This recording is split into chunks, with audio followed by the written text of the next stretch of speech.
Hello കൂട്ടുകാരെ, നമ്മുടെ home made mayonnaise ഉണ്ടാക്കി. ഇനിയിപ്പം നമുക്കൊരു സ്പെഷ്യൽ സാൻഡ്വിച്ചിലേക്ക് പോകാം.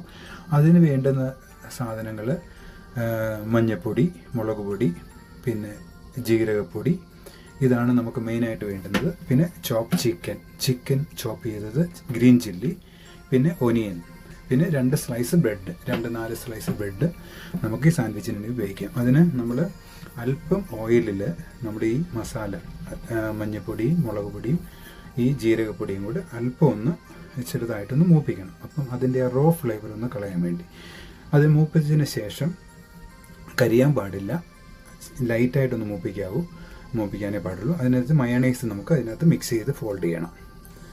അതിനുശേഷം നമ്മൾ ആ മയണൈസ് അതിനകത്ത് ഫോൾഡ് ചെയ്തതിന് ശേഷം നമ്മൾ ഈ ചോപ്പ് ചെയ്ത ചിക്കനും പിന്നെ നമ്മുടെ ഗ്രീൻ ചില്ലി, ചോപ്പ് ഒനിയൻ അതിനകത്ത് നന്നായിട്ട് മിക്സ് ചെയ്യുക.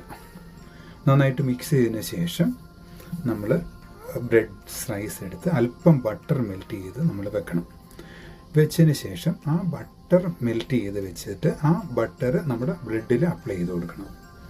അകത്ത് അപ്ലൈ ചെയ്ത് കൊടുത്തതിന് ശേഷം നമ്മൾ ആ ചിക്കൻ്റെ സ്റ്റഫിങ് നമ്മൾ അതിനകത്തേക്ക് വെച്ച് കൊടുക്കണം, ഫില്ല് ചെയ്ത് കൊടുക്കണം. ചിക്കൻ സ്റ്റഫിങ് നമ്മൾ അകത്തേക്ക് വെച്ചിട്ട് നമ്മൾ രണ്ടും കൂടെ ഫോൾഡ് ചെയ്യണം.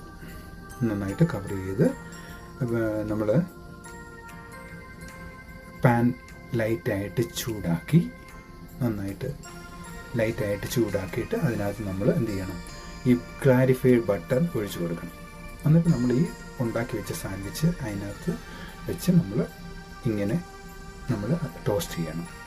ലൈറ്റ് ബ്രൗൺ കിട്ടത്തക്ക ഒരു നന്നായിട്ട് ടോസ്റ്റ് ചെയ്തെടുക്കണം.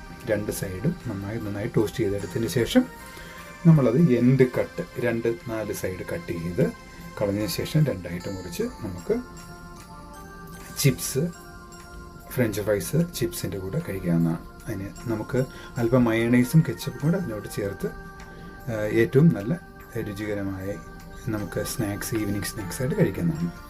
ഇനി അടുത്തൊരു നല്ല വീഡിയോയോടുകൂടി ഞാൻ വരുന്നതായിരിക്കും. Thank you very much.